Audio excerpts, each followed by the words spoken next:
जो जो teacher English के टीचर हैं, वो टीचर जो है सो स्कूल में मैथिली में बात कर रहा है। Based on all political issues. Student से क्या होता है कि स्टूडेंट से बात करने का भी जो है सो टीचर की और स्टूडेंट में जब आपसी जब बॉन्ड अच्छा बन जाता है, तब फिर जो है सो बच्चे को भी जैसे स्कूल जाने में अच्छा लगता है, पढ़ाई करने में अच्छा लगता है। वहाँ पर मतलब वैसा माहौल बनाना पड़ेगा सर। बच्चे को ये नहीं पता है कि किस क्लास उसकी उनकी क्लास होगी कि नहीं, ये बच्चे को नहीं पता। बच्चे को नहीं पता है। क्या चुनौतियां तुमने महसूस की जीएटी की तैयारी में? जीएटी में सर हमसे क्या है, आपका स्वागत है एक ऐसी चर्चा में जो आपको बहुत कुछ सिखाएगी, जहां पर आपको एक बच्चे के जीवन के संघर्ष की कहानी सुनने को मिलेगी। उसने कैसे अपने बोर्ड्स की तैयारी की, कैसे सीयूईटी का एग्जाम देकर के इलाहाबाद यूनिवर्सिटी में अपनी सफलता को दर्ज किया, अपना एडमिशन करवाया और अब वो आगे भविष्य के सपने देख रहा है। ये छोटी छोटी कहानियां आप सबको मोटिवेट करती हैं, इसीलिए हम इन चर्चाओं को आपके सामने रखते हैं, क्योंकि बहुत जरूरी होता है ये जानना कि जैसे हम हैं वैसे ही तमाम लोग जीवन में सफल हो रहे हैं और बहुत अच्छा कर रहे हैं। तो ये जो पहचान का एक संघर्ष है, इसको करते रहना क्यों आवश्यक है, इसलिए इन चर्चाओं का होना आवश्यक है। और जबकि आपके पास एक बढ़िया माध्यम है, तो डिजिटल इंडिया का क्यों ना बेहतर उपयोग करते हुए आपको आपके सभी समस्याओं का तह बतह उत्तर दिया जाए, जिससे आप और योग्य हो सकें और समझदार हो सकें और जीवन को थोड़ा और सुचारू रूप से चला सकें। तो सबसे पहले हम इस बच्चे के परिचय से बात शुरू करेंगे। तो बेटा क्या नाम है तुम्हारा? दीपक कुमार। कहाँ से हो? बिहार, मधुबनी डिस्ट्रिक्ट। मधुबनी डिस्ट्रिक्ट। तुम्हारे गांव का क्या नाम है? मेरे गांव का नाम बेरमा है। बेरमा। झारपुर अनुमंडल में बेरमा अच्छा, गाँव। बेरमा गांव है। हाँ। ठीक है। तो मधुबनी का ऐतिहासिक महत्व क्या है? मधुबनी जो है सो मधुबनी पेंटिंग के लिए फेमस पेंटिंग के लिए। एक बात ध्यान रखिएगा, बहुत सारे बिहार के बच्चे जो हमें देख रहे हैं, यूपीएससी क्वालिफाई करके आईएएस बनना चाहते हो, आर्ट एंड कल्चर में मधुबनी पेंटिंग पर सवाल आता है मेंस में। प्रीलिम्स में तो आ ही जाएगा, मेंस में तुम्हारे यहाँ की पेंटिंग है और इंटरव्यू में भी सवाल पूछा जाएगा, चाहे बीपीएससी हो चाहे यूपीएससी। तो ये ध्यान रखना, मधुबनी के सारे कैरेक्टरिस्टिक्स तुम्हें पता होने चाहिए, कैसी पेंटिंग्स बनती हैं, क्या ऐतिहासिक महत्व है, हर एक चीज। तो मधुबनी पेंटिंग और कोई आसपास के क्षेत्र का ऐतिहासिक महत्व, क्योंकि बिहार बहुत ऐतिहासिक रूप से रिच है, तो ऐसी कोई और मधुबनी के आसपास की बात जो वहाँ पर मधुबनी में टूरिज्म के तरह से देखा जाए तो एक राजनगर है जो अच्छा। टूरिज्म एरिया है। टूरिज्म के लिए राजनगर क्यों प्रसिद्ध है? टूरिज्म के लिए राजनगर क्योंकि वहाँ के जो राजा थे ना, कामेश्वर सिंह, हाँ, वो जो है सो वहाँ पर टूरिज्म के लिए बनाए हैं बहुत अच्छा। क्या है टूरिज्म के लिए वहाँ? मतलब बिल्डिंग सब बनाए उन्होंने, कॉलेज भी बनाए। अच्छा, कॉलेज भी बनाए हैं। ठीक ठीक।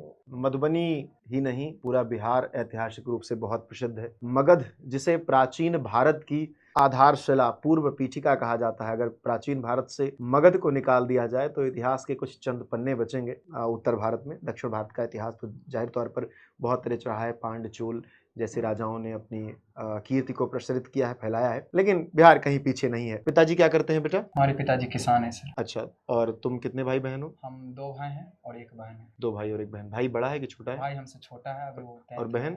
बहन भी हमसे छोटी है, वो अच्छा। 11th में है सर।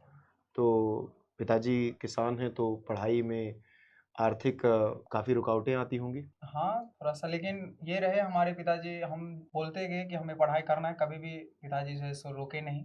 अच्छा। हाँ, जहाँ तक जो है सो बोलते गए कि ये जो भी आगे पढ़ाई का जो भी है, तो पिताजी कहीं रोके नहीं, करते गए, पैसा देते गए और हम पढ़ाई करते गए। ये अच्छी बात है। तो पिताजी किसान ही है और सिर्फ एक ही बैकग्राउंड है फाइनेंशियल का, हम किसान और खेती। दूसरा कोई भी ऐसा नहीं है कि हम लोग का कोई बाहरी स्रोत है जिससे कि पैसा आए। सिर्फ और सिर्फ पिताजी जो है सो किसान है, खेती करते हैं, उसी से जो है सो जो पैसा आता है उसी में पूरे परिवार चलाना, उसी में हम लोग का पढ़ाई भी सब कुछ। ये बहुत ज़रूरी है उत्तर प्रदेश बिहार के क्षेत्र के बच्चों को समझना। हमेशा आर्थिक समृद्धि ही आपके शिक्षा के रास्ते नहीं खोलती है। ये बच्चा प्रयागराज में बैठा हुआ है, इलाहाबाद यूनिवर्सिटी से 2 किलोमीटर दूरी पर रजिस्ट्रेशन करवा के आया है, अपनी एक नई यात्रा शुरू करने जा रहा है भविष्य को और बेहतर बनाने के लिए। सभी समस्याओं के होते हुए शिक्षा अगर इस मुहाने तक ले आई है तो भविष्य बहुत बेहतर होने वाला है, ये उसका उद्घोष है, पूर्व पीठिका है। जानते हैं कि विद्याकुल ने क्या योगदान दिया और कितना योगदान विद्याकुल का रहा इस बच्चे की सफलता में। तो सबसे पहले 11th 12th की बात करता हूं मैं। 11th की पढ़ाई तुमने कहाँ से की? 11th में जो है सो हम विद्याकुल से जुड़े। 11th में ही हम विद्याकुल को जाने कि एक विद्याकुल प्लेटफॉर्म है जो ऑनलाइन पढ़ाई जो है सो प्रोवाइड करती है स्टूडेंट को। तो विद्याकुल 11th में जो है सो जाने, और तब तक उतना एप्लीकेशन सबके बारे में नहीं पता था कि एप्लीकेशन भी होता है और वहाँ पर भी पढ़ाई हो हाँ, सकती है। तो 11th में हम यूट्यूब से पढ़ाई किए। ठीक। ठीक। 12th में जब आया मास्टर बैच आया, पहले तो हुंकार आया, हुंकार से हम नहीं जुड़ पाए, तो मास्टर बैच आया, मास्टर बैच से हम हुंकार जुड़े। से न जुड़ हुंकार पाने से के न जुड़ पाने के कारण यही कि पता नहीं चल पाया, अच्छा पता नहीं चल पाया कि जो है सो एप्लीकेशन पर पढ़ाई होती है। अच्छा, यूट्यूब पर हाँ, जुड़े रहे यूट्यूब लेकिन पर जुड़े एप्लीकेशन रहे, तक हाँ, नहीं पहुंच यूट्यूब पाए। पर जुड़े रहे, हाँ, एप्लीकेशन तक नहीं पहुंच पाए। तो फिर मास्टर बैच में हम 12th में जुड़े, और मास्टर बैच से फिर हम पढ़ाई शुरू किए, और वहाँ से पढ़ाई करके 12th में जो है सो एग्जाम हुआ, और रिजल्ट भी आया, और काफ़ी शानदार रिजल्ट रहा, 405 नंबर आया। क्या बात है, क्या बात है, ये बहुत तारीफ के काबिल रिजल्ट है। कितने परसेंट होते हैं 405? 81%। 81%। बहुत सारे बच्चे ये सोचते हैं कि 60% 70% पा करके पास करना 12th को अच्छा होता है, कम से कम फर्स्ट आ जाता है। लेकिन आज के दौर में जब आपके चारों तरफ पूरे पूरे नंबर दिए जा रहे हों तो बहुत ज़रूरी हो जाता है कि आप 400 पार करो, और उसमें बच्चे का 405 आया, बहुत अच्छा नंबर है। तो मास्टर बैच से तुम जुड़े। हाँ। मास्टर बैच ने क्या योगदान दिया तुम्हारी पढ़ाई में? और ये बताने से पहले मैं ये जानना चाहता हूँ कि जब तक तुम मास्टर बैच से नहीं जुड़े थे तब तक पढ़ाई कैसी चल रही थी, और उसके बाद मास्टर बैच से जुड़ने के बाद क्या परिवर्तन आया? मास्टर बैच से जब हम जुड़े, मास्टर बैच से जुड़ने के बाद ही जो है सो हमारी जो 12 की जो सिलेबस थी वो जाके कंप्लीट हुआ, वो उस पर जो है सो फिर हम काम करना शुरू किए। अच्छा। उससे पहले जो है सो सिलेबस तक का भी जानकारी नहीं था कि मतलब क्लास 12 में क्या सिलेबस आएगा जो पढ़ाई करे। फिर मास्टर बैच से जब हम जुड़े तो फिर जो है सो टोटल शुरू से ही सर लोग भी काफी मेहनत किए, शुरू से ही पढ़ाए फिर से, तो जो है सो वहाँ से फिर हुआ, फिर तैयारी की मास्टर बैच से। विद्याकुल से पढ़ाई तो कर लिए। हाँ। स्कूल का क्या स्थिति है तुम्हारे क्षेत्र में? हम लोग का जो स्कूल है ना, जहाँ जिस एरिया में हम लोग एडमिशन लिए थे, उस एरिया में क्या है कि एक तो बच्चे जो है सो स्कूल नहीं पहुँच पाते हैं। ठीक है, क्यों? बच्चे स्कूल नहीं पहुँच पाते, उसके पीछे रीजन है स्कूल की भी गलती है और स्टूडेंट की भी गलती है। स्कूल की गलती ये है कि जो बच्चा अगर पहुँचता है तो उसको आप टाइम पर क्लास नहीं दीजिएगा। जो बच्चा पढ़ने वाला बच्चा है उसको आप टाइम पर क्लास तो नहीं टाइम दीजिएगा। पर क्लास क्यों नहीं होती? टाइम पर क्लास नहीं होने के पीछे टीचर सब जो है सो जो उसका जो शेड्यूल है उस शेड्यूल पे नहीं आएगा, इधर से उधर। और क्या है कि अब वो प्राइवेट कॉलेज है सरकारी? उधर सरकारी है, और उधर सरकारी ही है। सरकारी कॉलेज में टीचर टाइम पर नहीं आता? टाइम पर नहीं आता है, और क्या है कि मतलब वैसा बच्चे माहौल बनाना पड़ेगा सर। बच्चे को ये नहीं पता है कि किस क्लास उनकी क्लास होगी कि नहीं, ये बच्चे को नहीं ये पता। बच्चे को नहीं पता है, बच्चे को यहाँ तक भी नहीं पता है कि किस डेट को जो है सो मतलब जो है सो क्या फॉर्म भराएगा, क्या आया, कोई भी जो है सो नोटिस आया, तो वो सब भी बच्चे को नहीं पता रहता है। और एक चीज सबसे बड़ा हमको क्या लगा स्कूल में कि जो टीचर इंग्लिश के टीचर है, वो टीचर जो है सो स्कूल में मैथिली में बात कर रहा है। स्टूडेंट से क्या होता है कि स्टूडेंट से बात करने का भी जो है सो टीचर की और स्टूडेंट में जब आपसे जब बॉन्ड अच्छा बन जाता है तब फिर जो है सो बच्चे को भी जैसे स्कूल जाने में अच्छा लगता है, पढ़ाई करने में अच्छा लगता है वहाँ पर। और जब आप टीचर ही जब स्टूडेंट को जो है सो उस नजर से नहीं देखेंगे कि ये हमारे स्टूडेंट हैं, जब वो समय पर आ नहीं रहे हैं तो बच्चे को आ नहीं रहे हैं, ये आप सोचिए, इस विडंबना का एक छात्र को क्या उत्तर दिया जाए और क्या उसको समझाया जाए, इसलिए कि वो प्राइवेट स्कूल नहीं है। मैं मानता हूं कि प्राइवेट होता तो चलिए ठीक है, अनियमितताएं हैं, नहीं आर्थिक समस्या विद्यालय के पास हो सकती है, टीचर नहीं बुला सकता। वह सरकारी विद्यालय जिस पर बिहार में यह दावा किया जाता है कि सबसे ज्यादा वैकेंसी आती है, अभी हाल ही में पीजीटी के इतने टीचर हायर हुए हैं, उनको अच्छी सैलरी मिलती होगी, और एक बच्चा जब पढ़ने के लिए जाता है तो उसे ये नहीं पता कि उसके क्लास का शेड्यूल क्या है, वो क्या पढ़ेगा, किस उम्मीद से वो पुनः उस स्कूल की तरफ देखेगा जहां से वो अपने भविष्य के निर्माण की आधारशिला को बनाने की कोशिश कर रहा है। क्या क्या सब्जेक्ट तुम्हारे 12th में थे? हमारे सर 12th में हिस्ट्री थे, पॉलिटी थे, इकोनॉमिक्स थे, पॉलिटिकल साइंस। हाँ, पॉलिटिकल साइंस थे और इकोनॉमिक्स। देखो अब यहाँ पे एक बात बहुत जरूरी है, पॉलिटी और पॉलिटिकल साइंस में थोड़ा अंतर है, तो इसलिए पॉलिटी न कहकर उसको पॉलिटिकल साइंस कहा करिए। पॉलिटी मतलब होता है राज व्यवस्था, केवल उस तंत्र को पॉलिटी कहते हैं, पूरे स्ट्रक्चर को पॉलिटिकल साइंस कहते हैं। तो आपका सब्जेक्ट पॉलिटिकल साइंस था, हिस्ट्री था, इकोनॉमिक्स था, और हिंदी और इंग्लिश था। आपके विद्यालय में सभी विषय के टीचर थे? हाँ, सभी विषय के टीचर। इकोनॉमिक्स के टीचर नहीं थे। इकोनॉमिक्स के टीचर। तो वो साल भर नहीं रहे? वो साल भर नहीं रहे। और किसी को कोई चिंता नहीं? किसी को कोई चिंता नहीं। कभी ये नहीं पूछा गया बच्चों से कि इकोनॉमिक्स कैसे तैयार कर रहे हो? ये अनियमितताएं हमारे तमाम बच्चों को झेलनी पड़ती हैं और हर साल झेलनी पड़ती हैं। जब हम ये कहते हैं कि विद्याकुल विकल्प नहीं व्यवस्था है, तो उसके पीछे ये नहीं होता कि आप हमसे पढ़ करके किसी तरह पास कर लीजिए। हमें ये इसलिए कहना पड़ता है क्योंकि हमें इंश्योर करना है कि उस बच्चे का 12th का हर सब्जेक्ट पूरे साल में कंप्लीट हो, उसका रिवीजन हो, उसे कॉपी लिखना आए, वो एग्जाम में जाए तो लिख पाएगी कैसे लिखना है। और इस जिम्मेदारी को निभाने के लिए विकल्प नहीं, व्यवस्था की आवश्यकता होती है। इसीलिए बिहार में अब विद्याकुल एक व्यवस्था के रूप में, तो ये समझना बहुत जरूरी है। तो मास्टर बैच से जुड़ने के बाद तुम्हारा जो पढ़ाई का सीन था वो कैसे बदला? जब मास्टर बैच से हम जुड़े, और मास्टर बैच से जुड़े तो 10th में तुम्हारा कितना परसेंट था? 10th में हमारा 352 था। कितने परसेंट हुए? 70.4%। 70.4। ठीक है, तो अब उसके बाद जब तुम मास्टर बैच से जुड़े? मास्टर बैच से जुड़े, उसके बाद फिर पढ़ाई करते गए तो फिर जब 12 दे दिए, एग्जाम दे दिए, जब रिजल्ट आ गया, और रिजल्ट एग्जाम देने के बाद जो है सो आप ही जो है सो यूट्यूब पर सीयूईटी के बारे में हमें पता नहीं था। सीयूईटी क्या होता है, इस एग्जाम के बारे में हम बिल्कुल भी नहीं जानते थे। ये एक सवाल बिल्कुल भी नहीं जानते ये थे। एक सवाल मैं और पूछना ये चाह रहा था। हम ही नहीं जानते थे, बल्कि हमें लगता है कि हम जिस क्षेत्र से बिलोंग करते हैं उस क्षेत्र का अधिकांश स्टूडेंट सीयूईटी क्या होता है इसके बारे में नहीं जानता है। और जिस कारण है कि सीयूईटी उस क्षेत्र से सीयूईटी का फॉर्म, हम जिस क्षेत्र से, उस इस क्षेत्र से मात्र 2 स्टूडेंट सीयूईटी का फॉर्म भरे थे। अच्छा, 2 स्टूडेंट सीयूईटी का फॉर्म भरे थे। हम अपने गांव का हम बात कह रहे हैं, सब जान ही नहीं पाता है कि सीयूईटी भी कुछ होता है। सीयूईटी भी कोई एक एग्जाम है जिसके थ्रू जो है सो हम टॉप यूनिवर्सिटी में पहुंच सकते हैं। इस सवाल का क्या जवाब दे सरकार? आप कहते हो कि मैंने पूरे भारत की यूनिवर्सिटीज को one stop solution, one window solution के रूप में प्रोवाइड कर दिया है, एक एग्जाम दो और किसी भी यूनिवर्सिटी में एडमिशन ले लो। लेकिन नालंदा जैसे यूनिवर्सिटीज का उदय स्थल रहा जो क्षेत्र है, वो जान भी नहीं पाता कि आपके भारत के सबसे विशिष्ट यूनिवर्सिटियों में पहुंचने का रास्ता क्या है। तमाम सवाल हैं जो अनुत्तरित छोड़े जाएंगे इस चर्चा में। उन पर समाज के हर एक व्यक्ति को विचार करना चाहिए कि क्यों इस क्षेत्र से 2 बच्चे आए, जबकि सारे बच्चे जो 12th में थे सबके लिए वो प्लेटफॉर्म खुला हुआ था। ये सोचने का एक सवाल है जो आप सबको सोचना चाहिए। तो सीयूईटी के बारे में तुम्हें कैसे पता चला? सीयूईटी के बारे में जब 12th का एग्जाम दे दिए, उसके बाद हमको आप ही विद्याकुल से ही हम जुड़े रहे, लगातार हम जुड़े रहे। और उसके बाद जब आप आए यूट्यूब पर बताए, तब जो है सो पता चला कि हाँ, सीयूईटी के थ्रू जो है सो हम टॉप यूनिवर्सिटी में जा सकते हैं। और वहाँ से जो है सो फिर हम जो है सो अगला जो जिस चीज़ की भी मेरा जो भी एम है, उस एम के ओर जो है सो अपना रुख कर सकते हैं। तो जो है सो फिर सोचे कि नहीं, सीयूईटी देना चाहिए, सीयूईटी देना चाहिए। क्योंकि उधर क्या है कि कॉलेज में एडमिशन ले लेंगे और उसके बाद क्या है कि कॉलेज का कोई माँ बाप नहीं है, कह सकते हैं कोई माँ बाप नहीं है। मतलब वहाँ का टीचर जो है सो, हम बता रहे हैं, हम गए थे उस दिन, कुछ दिन पहले हम गए थे, अपने बगल में एक कॉलेज है, उस कॉलेज गए और कॉलेज पहुंचे तो स्टूडेंट की भीड़ लगी हुई थी। एडमिशन ले रहा था, बच्चा सब एडमिशन ले रहा था, भीड़ लगा हुआ था। तो वहाँ का जो टीचर है, वो टीचर इतना जोर से बोलता है कि जल्दी भीड़ खाली करवाइए, नहीं तो हम एडमिशन ही नहीं लेंगे एक का भी। अब हम उनको बोले कि आप बताइए कि ये कॉलेज है, इस कॉलेज में स्टूडेंट की भीड़ नहीं रहेगी तो किसकी भीड़ रहेगी? सही बात है, बिल्कुल सही जवाब सवाल। स्टूडेंट ही रहेगा यहाँ पर, और आपको स्टूडेंट से ही प्रॉब्लम है। तो ये तब फिर उनको बोले, तो फिर बोला कि नहीं, तुम ज्यादा नहीं बोलो, तुम बहुत ज्यादा बोल रहे हो। तो फिर हम सोचे, तो उधर का क्या है कि आप एडमिशन ले लीजिए, फोन करके आपको बुलाया जाएगा कि आइए फॉर्म भर लीजिए। फिर वही है कि एक गाइड लेकर के जाइए, एग्जाम टाइम में एग्जाम दे दीजिए, फिर आप कर लीजिए। तो 4 साल जो है सो आप उसमें बर्बाद किए,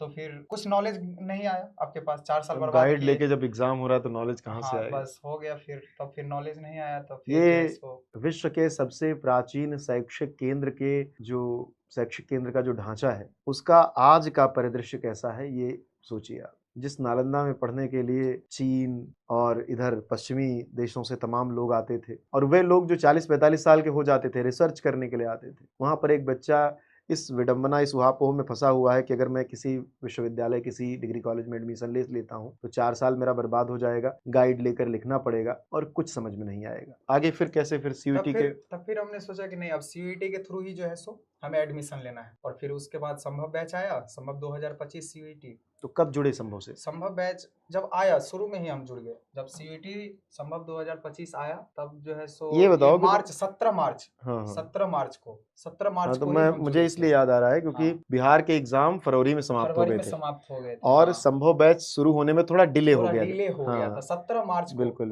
डेट याद आ गया, 17 मार्च को जो है सो संभव 2025 शुरू हो गया था। तो फॉर्म कब भरा तुमने? फॉर्म हम भर के दिए थे, ये क्या कहते हैं, ये 25 मार्च को समथिंग भरे थे। 25 मार्च को। क्या डोमेन लिया तुमने फॉर्म में? हमारे डोमेन थे पॉलिटिकल साइंस थे, हिस्ट्री था और इकोनॉमिक्स, वही जो क्लास 12th में था वही हमारे और डोमेन हिंदी और हिंदी लैंग्वेज में हिंदी और एक जीएटी। जीएटी था। तो 1250 नंबर का तुमने पेपर दिया, 1250 मिला कितना नंबर? 1250 में जो है सो टोटल हमारा 862 नंबर थे। बहुत अच्छा नंबर था तुम्हारा। इलाहाबाद यूनिवर्सिटी के लिए तो एक लैंग्वेज, एक डोमेन, एक जीटी चाहिए। एक डोमेन और एक जीटी चाहिए। इसमें हमारा 381। 381 किस कट ऑफ में तुम्हें मिला? हमारा ओबीसी का जो है सो 4th कट ऑफ है। 4th कट ऑफ में, हाँ। ठीक है। 4th कट ऑफ में एडमिशन हुआ तुम्हारा। और क्या सब्जेक्ट तुम्हें मिला यहाँ पे? यहाँ पे जो है सब्जेक्ट मिला वो पॉलिटिकल साइंस मिला, एंशिएंट हिस्ट्री मिला और एजुकेशन मिला। ठीक है। तुम्हें कौन से सब्जेक्ट चाहिए थे? हमें सर जो सब्जेक्ट मिला इससे हम संतुष्ट हैं। संतुष्ट हो? हाँ, संतुष्ट हैं। बहुत अच्छी बात है। एंशिएंट हिस्ट्री का अच्छा, हाँ। मतलब एक अच्छा सब्जेक्ट है एंशिएंट हाँ। हिस्ट्री। आर्ट एंड कल्चर वाला मधुबनी, उसमें खूब अच्छे से पढ़ोगे। बिहार बहुत अच्छे से पढ़ोगे। अगर किसी को भी बिहार का कोई बच्चा हो और वो इलाहाबाद यूनिवर्सिटी में एंशिएंट हिस्ट्री पढ़ रहा हो तो समझ लो आधा बिहार ही समझने जा रहा है वो। तो ये सबसे अच्छी चीज है। अब एक बात करते हैं जो सबसे जरूरी है कि जब तुमने फॉर्म भर दिया, तुम संभव बैच से जुड़ गए, तुम्हारी क्लासेस चलने लगी। संभव बैच का सीयूईटी क्वालिफाई करने में कितना योगदान रहा? बहुत बड़ा योगदान रहा सर संभव बैच का, क्योंकि क्या है कि सर है क्या कि सिलेबस लगभग मैच करता है, लेकिन बस यही है कि सीयूईटी में क्या है कि थोड़ा 12 में क्या है कि ये बिहार बोर्ड है तो 12 में जो है सो थोड़ा सा ऊपर पूछ लेता है क्वेश्चन, लेकिन सीयूईटी क्या है थोड़ा सा डीप जाता है, थोड़ा सा डीपली वो क्वेश्चन पूछता है, उठाता और समय भी कम देता है। और समय भी कम देता है। 12 के बाद बहुत कम समय देता है, तो उस बीच में जो है सो तैयारी करने का हमें विद्याकुल प्लेटफॉर्म बहुत मदद की। 1 घंटे में 50 क्वेश्चन हाँ तुम सॉल्व करते हो। और जो तुम्हारी दूसरी संभव बैच के बाद जो एक दूसरा बैच आया, क्या नाम था उसका? ये निर्णय सीरीज, निर्णय टेस्ट सीरीज। और हम बता दें कि किसी भी एग्जाम को क्वालिफाई करने के लिए टेस्ट सीरीज बहुत बड़ा योगदान है। हाँ। बहुत बड़ा योगदान है। यही टेस्ट सोच सीरीज। करके हमने उसे बनाया। तो मैं ये जानना चाह रहा हूँ कि जो बच्चा हमें देख रहा है उसके दिमाग में ये है कि 1 घंटे में 50 क्वेश्चन कैसे होंगे। निर्णय टेस्ट सीरीज जब तुमने 9 पेपर सॉल्व किए और प्रैक्टिस सेशंस हुए, हाँ। उसके मॉक बाद टेस्ट भी लगाया। कितना हद तक तुम अपने आप को कन्विंस कर ले गए कि अब मैं 1 घंटे में 50 क्वेश्चन कर लूंगा? हाँ सर, देखिए शुरू में क्या था कि शुरू में जब मॉक टेस्ट लगाए, मॉक टेस्ट भी होती थी एप्लीकेशन पे, तो जब शुरू में मॉक टेस्ट लगा रहे थे तो नहीं हो पा रहा था। 1 घंटा में हमारे जो है वही 42-45 क्वेश्चन पे लटक जा रहे थे, लेकिन फिर जैसे ही मॉक टेस्ट देने लगे तो फिर अपने आप जो है टाइम पूरा फिर मेंटेनेंस हो गया। मतलब उस टेस्ट सीरीज से तुमने अपना टाइम मैनेज कर लिया? टाइम मैनेज किए उससे। ठीक है, वो उसी के लिए थी ही। हाँ। हमने पूरा सिलेबस पढ़ा दिया था संभव बैच में, हमें केवल बच्चों के टाइम मैनेजमेंट पे फोकस करना था। अच्छा, बिहार के सिलेबस में ऑब्जेक्टिव का काफी रोल है। बिहार में बोर्ड में। हाँ, हाँ, बहुत सारे बच्चों ने मुझसे कहा कि सर जो ऑब्जेक्टिव बिहार बोर्ड के एग्जाम में आते हैं वो थोड़े कम, मतलब वो सरल होते हैं, टफ नहीं होते। हाँ। लेकिन जो सीयूईटी में आते हैं वो थोड़े डीप आते हैं। क्या है कि सर सीयूईटी में डीप, हाँ बोले ना कि हाँ। सीयूईटी में थोड़ा डीप आता है, तो सीयूईटी में क्या है कि आपको जो है 30-40 नंबर, 40-30 हाँ 60 नंबर कर सकते हैं। 60 नंबर तो आपको पैसेज से ही क्वेश्चन पूछ लेते हैं। हाँ। हर विषय में। हाँ। पैसेज, और वो सबसे 6 क्वेश्चन एक पैसेज पे आ जाता है। 6 क्वेश्चन ये बहुत अच्छी चीज होता है। तो आपको 60 नंबर जो है सो आपको 2 पैसेज दिए, अब उससे मिल गया आपको, और वो क्वेश्चन बहुत ही सरल होते हैं। और क्या है कि क्या बोले कि ये 12 में क्या है कि सरल क्वेश्चन पूछते हैं। सीयूईटी में क्या है कि वही सरल ही क्वेश्चन रहता है, एक क्वेश्चन में 4 क्वेश्चन दे दिया। हाँ। और वही दे दिया, यही थोड़ा जो है मतलब वो थोड़ा स्टूडेंट को टफ लगने लगता है, इसी में थोड़ा समय लग जाता है। ज्यादा बड़ा कर दिया, अब उसको मिलाइए, अब फिर उसके बाद आप ऑप्शन को चूज कीजिए, तो उसी में जो है थोड़ा टाइम लग जाता है। तो ये टाइम मैनेजमेंट के लिए टेस्ट सीरीज ही एक जो और बहुत जरूरी सवाल है, 12th का बच्चा जीएटी की पढ़ाई 12th में नहीं करता। Reasoning, quantitative aptitude, GK, current affairs, general science और एनवायरमेंटल लिटरेसी, वो अचानक से आता है सीयूईटी में। कितने नंबर रहे जीएटी में तुम्हारे? जीएटी में हमारे जो है 62 नंबर। 62। क्या चुनौतियां तुमने महसूस की जीएटी की तैयारी में? जीएटी में सर हम से क्या है कि रीजनिंग सर हम कभी नहीं पढ़े थे रीजनिंग। बिल्कुल नहीं, क्यों पढ़े रहोगे? हाँ, सिलेबस में नहीं था। सिलेबस में था ही नहीं, तो रीजनिंग हम कभी नहीं पढ़े थे। करंट अफेयर्स क्या होता है ये भी नहीं हम जानते थे कि करंट अफेयर्स क्या होता है। लेकिन शोभन सर, रीजनिंग जो शोभन सर पढ़ाते हैं बहुत ही अच्छा पढ़ा है। और अब एक जो बहुत जरूरी सवाल है, जो तुम्हारे जूनियर्स देख रहे होंगे, तुम्हारे बाद जो सीयूईटी की तैयारी करना चाहते हैं, तुम्हें टोटल कितने नंबर मिले? टोटल 1250 में नहीं, इलाहाबाद यूनिवर्सिटी के। हाँ, टोटल 1250 में। 1250 में 862 थे हमारे। मैं तुमसे एक सवाल पूछता हूँ कि अगर जब से बैच शुरू हुआ, यानी जब से हुंकार बैच शुरू होता है मार्च से अप्रैल से, अगर तब से पूरे साल तुमने सीयूईटी की तैयारी की होती और वो कोई अप्रोच फॉलो किया हुआ होता, जीएटी की तैयारी की होती, तो तुम 1200 में कितने नंबर ला सकते थे? 1250 में? सर हमको लगता है कि हम सर अगर शुरू से अगर हमको पता रहता सीयूईटी और हम शुरू से अगर इसका प्रिपरेशन कर रहे होते तो हम सर 1250 में लगभग हम 1100 प्लस रहता हमारा स्कोर सर। ये बहुत बड़ी बात है। बहुत सारी चीजें आपके जानकारी न होने की वजह से खराब हो जाती हैं। एक बच्चा जिसको मात्र 2 महीने मिला है वो 800 कितने नंबर आ रहे हैं? 62 नंबर आ रहे हैं। यही बच्चा ये कह रहा है कि अगर मुझे शुरू से सीयूईटी की जानकारी होती तो मैं 1100 नंबर ले आता। ये कम नंबर नहीं है। आपको सीयूईटी के यूनिवर्सिटी के कट ऑफ के बेसिस पर एडमिशन मिलता है। जितनी अच्छी रैंक रहेगी तुम्हारी उतना पहले तुमको एडमिशन मिलेगा, उतना सिक्योर रहोगे अपनी सीट को लेकर के। अब इस बच्चे को 4th कट ऑफ में ओबीसी में मिला है इलाहाबाद यूनिवर्सिटी, लेकिन अगर यही 1 साल तैयारी करी होती इसने तो इसको 1st कट ऑफ में मिलता और ओबीसी वाले रिजर्वेशन को इस्तेमाल भी नहीं करना पड़ता, जनरल में मिल जाता। इसलिए हर एक दिन आज ही से अपने आप को बेहतर बनाओ। संभव 2026 का फुल ईयर बैच स्टार्ट है, क्लासेस चल रही हैं, केवल तुम्हारे लिए है। और ये बच्चा तुम्हारे सामने बैठा ये बता रहा है कि उस सक्सेस का, उसमें संभव बैच का कितना योगदान है, उस प्रैक्टिस का कितना योगदान है जो हर दिन होती है। ये बहुत जरूरी होता है। तो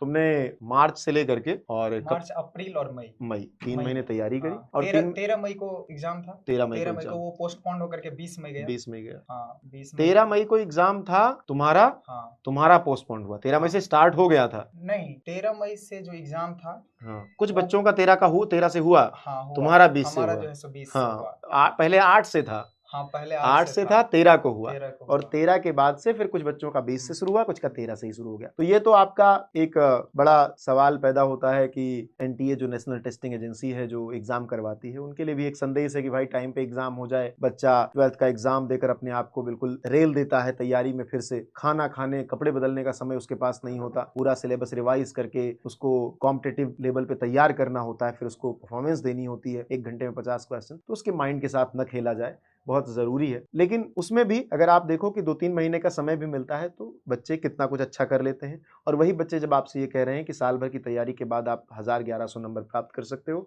तो आपको आज ही से जाग जाना चाहिए। कल का इंतजार जो करेगा वो पछताएगा। ओबीसी थे, 4th कट ऑफ में रैंक आ गई, जनरल होते नहीं आती, ये होता है। लेकिन आप रिजर्वेशन आपका बहुत मजबूत बिंदु है, रखो उसको, इस्तेमाल करो उसको, फाइट करो जनरल के लेवल की, मेहनत करो। नंबर उतना आएगा कि कोई पूछे नहीं कि तुम्हारा रिजर्वेशन क्या है, वो तो लाभ है तुम्हारा, मिलेगा ही। लेकिन क्या हो कि तुम पंक्ति में सबसे आगे खड़े रहो, इसके लिए आज से मेहनत करनी है। तो आगे का क्या प्लान है तुम्हारा? आगे का सर अब ग्रेजुएशन करना है इलाहाबाद यूनिवर्सिटी से, और ग्रेजुएशन के बाद सर हमें बीपीएससी की तरफ रुख करना है। हाँ। हमारा एक प्लेटफॉर्म अभी शुरू, हमने सब कुछ आपके लिए तैयार करके रखा है। 12th से आओ, सीयूटी करो, यूनिवर्सिटी जाओ। वही हम देख रहे हैं, वही हम देख रहे हैं कि 12th में हम विद्याकुल से जुड़े। 12th के बाद सीयूईटी भी हम विद्याकुल से किए, और अब आगे ग्रेजुएशन भी, ग्रेजुएशन के बाद बीपीएससी में भी। तो ये बहुत अच्छी बात होती है बेटा कि जब आप कहीं एक जगह जुड़ते हो, एक परिवार बनाते हो, और वो परिवार ही आपको आगे लेकर के चलता है।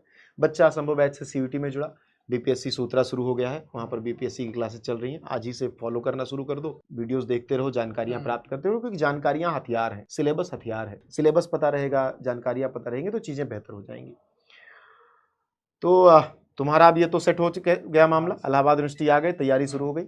अब मुझे ये बताओ कि परिवार का क्या माहौल रहा तुम्हारे इस यात्रा में, या तुम्हारे विचारों को लेकर, विजन को लेकर कि तुम सोचते हो कि कल को मैं एसडीएम बनूंगा, कल को मैं एक जिले में एक मुख्य पद पर रहूंगा, तो परिवार किस तरह से समर्थन तुम्हारा कर रहा है, सपोर्ट कर रहा है? हाँ सर, परिवार जो है सो हमारा समर्थन कर रहा है शुरू से ही। जो भी बोले, जहाँ भी बोले कि पढ़ाई करने के लिए, तो परिवार का सपोर्ट रहा हमारे ऊपर, ये है। ठीक है, तो मतलब पिताजी पूरी तरीके से समर्पित हैं। पूरे समर्पित। माता जी? मम्मी हाउसवाइफ ही हैं। अच्छा। हाँ, जीवन में माताओं का योगदान बहुत बड़ा होता है। बहुत बड़ा होता है सर। तो एक अंग्रेजी टर्म हमारे यहाँ आ गया है देश में, हमारा क्या था कि हम कोई भी बैच लेते थे तो पहले पापा जी को ना बोल करके पहले मम्मी को ही बोलते।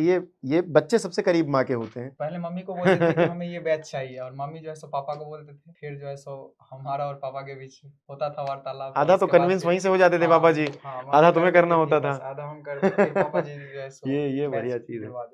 तो ये बेटा बच्चों की जर्नी होती है, एक यात्रा होती है। कैसे आप अपने आप को क्यूरेट करते हो, बेहतर बनाते जाते हो, और एक दिन आपको वो मिल जाता है जिसको आप सबसे बेहतर समझते हो, अभीष्ट समझते हो। बहुत सारे बच्चे जो हमें देख रहे होंगे, ये इंटरव्यूज इसलिए होते हैं, ये चर्चाएं इसलिए होती हैं कि आप ये समझ पाओ कि आप ही के जैसे लोग बेहतर कर रहे हैं। कई बार आपसे कम संसाधनों के लोग बेहतर कर रहे हैं, तो आप ये सोचकर मत बैठो कि क्या मुझसे हो पाएगा। कोशिश करो। ये सोचो ही मत कि होगा कि नहीं। ऋग्वेद की एक सूक्ति है कि कृते में दक्षिणे हस्ते जयो में श्रव्याहितः। अगर आपके सीधे हाथ में कर्म है तो उल्टे हाथ में आपकी विजय होगी, जीत होगी। और इस बच्चे ने ये साबित किया है। मधुबनी से, बिहार से चलकर आया है ये बच्चा और इलाहाबाद यूनिवर्सिटी की बगिया में इलाहाबाद यूनिवर्सिटी के वट वृक्ष की एक शाखा बनकर एक और वृक्ष बनेगा, जो कि वहां का ध्येय वाक्य है कि जितनी शाखाएं उतने वृक्ष, तो उसको फलित करेगा। और विद्याकुल जो कि आप सबके साथ आपके हर एक मोड़ पर केवल साथी नहीं, अभिभावक नहीं, मार्गदर्शक बनकर खड़ा है। वो आपको हर एक दिन आगे लेकर के चल रहा है। वो आपकी हर एक परीक्षा को सफल बनाने में, आपको सफलता दिलाने में आपके साथ रहेगा। चाहे आप 9th में है, 10th में है, 11th में है, 12th में है, किसी भी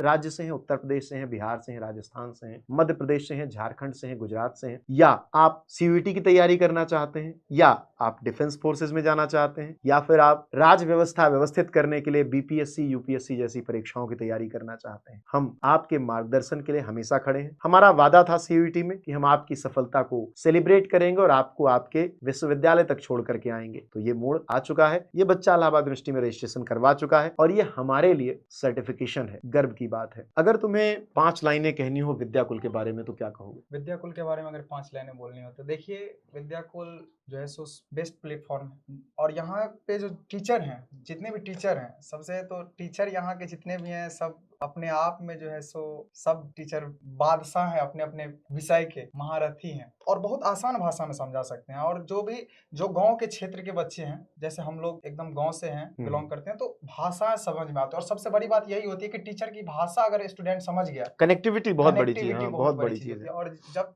टीचर की भाषा अगर स्टूडेंट समझ गया तो फिर जो है सो वो किसी भी एग्जाम को बढ़िया से जो है सो वो क्वालिफाई कर सकता है। तो यही है कि विद्याकुल में हमें जितने भी टीचर मिले, सभी टीचर बहुत अच्छे मिले, बहुत सभी टीचर का जो है सो जो भी पढ़ाए हमको समझ में आया। तो अब तुम्हारे जो बाद के बच्चे आ रहे हैं, चाहे 12th में, चाहे सीयूईटी में, संभव बैच में, उनके लिए क्या कहना चाहते हो? साथ ही ये भी कि जैसे तुमने 2 महीने तैयारी की, अब हमारा, क्योंकि हमने अभी स्टार्ट ही करा था, अब हमारा फुल ईयर बैच है संभव बैच तो का। हम वही बोलेंगे, जो बच्चा अभी क्लास 12th में है, जो बच्चा इस साल क्लास 12th में गया, हम यही कहेंगे उनसे कि आप जो है सो शुरू कर दीजिए, अभी से ही सीयूईटी की तैयारी शुरू कर दीजिए। क्योंकि अगर फिर आप इस इंतजार में रहिएगा कि क्लास 12 का जो है सो रिजल्ट मतलब आ जाएगा, उसके बाद फिर तैयारी शुरू करेंगे, तो वही फिर मेरे जैसा हाल हो जाएगा कि 2 महीना तैयारी किए तो फिर कम नंबर आया। और अभी से शुरू से तैयारी कीजिएगा तो जो है सो बहुत अच्छा तो आप कीजिएगा, राजा रहेंगे। हाँ बहुत अच्छा कीजिएगा। तो यही बोलेंगे कि शुरू से तैयारी कीजिए, क्योंकि बाद में भी मेहनत करनी ही है, शुरू से ही करना है। मतलब थोड़ा अभी धीरे धीरे, लेकिन बाद में फिर करना है, लेकिन शुरू से ही मेहनत जारी रहनी चाहिए। और आपके बिहार के जीवन में एक सबसे बड़ा योगदान होता है मार्गदर्शन का, बिहार के बच्चों के बीच। और उस मार्गदर्शन में आपके अखिल भैया का क्या योगदान रहा? आपके बिहार के बच्चों को शिक्षा के लिए प्रोत्साहित करने में, उनको आगे बढ़ाने में, और हर दिन उनके लिए कुछ नया करने का जो उनका प्रयास है, उसको कैसे देखते हो? उनका योगदान सर बहुत अच्छा रहा। और जो गांव के जितने भी बच्चे हैं, जो गांव से बिलोंग करते हैं, ऐसा नहीं है कि विद्याकुल का जो है सो बहुत ज़्यादा फीस भी है, जो वो बच्चा एफर्ट नहीं कर सकता है, बिल्कुल कर सकता है। जो गांव के बच्चे हैं वो मिनिमम फी है, इतनी कम फीस में जो है सो इतनी बेहतर शिक्षा, ये जो है सो बहुत ही अपने आप में जो है सो बहुत बड़ी बात होती है। वो ये प्रयास है हमारा, किए हैं हम सब स्टूडेंट के लिए। यही होता है जब अपना घर है विद्याकुल, तुम सबका भी घर है, आओ और तुम्हें वो सारी सुविधाएं मिलेंगी जो इस बच्चे को मिली हैं, या इसके बाद जो भी बच्चे आएंगे उनको मिलेंगी। सब आप ही के लिए, कुछ भी हमारा नहीं है। हम केवल इसलिए हैं कि हम आपका मार्गदर्शन कर पाएं, बेस्ट से बेस्ट आपको क्वालिटी शिक्षा, क्वालिटी कंटेंट अवेलेबल करवा पाएं, जिससे आप अपने विश्वविद्यालय, अपनी नौकरी की तलाश को पूरा कर सको, अपनी शिक्षा को बेहतर बना सको। ये यात्रा चलती रहेगी, तमाम ऐसे बच्चे आपको यहाँ से मिलते रहेंगे जो आपके जैसे हैं और सफल होने का केवल दावा नहीं करते, करके दिखाते हैं। आपसे भी हो सकता है। ये सपना नहीं है, ये लक्ष्य है जिसको पूरा करना है। मिलते हैं, धन्यवाद।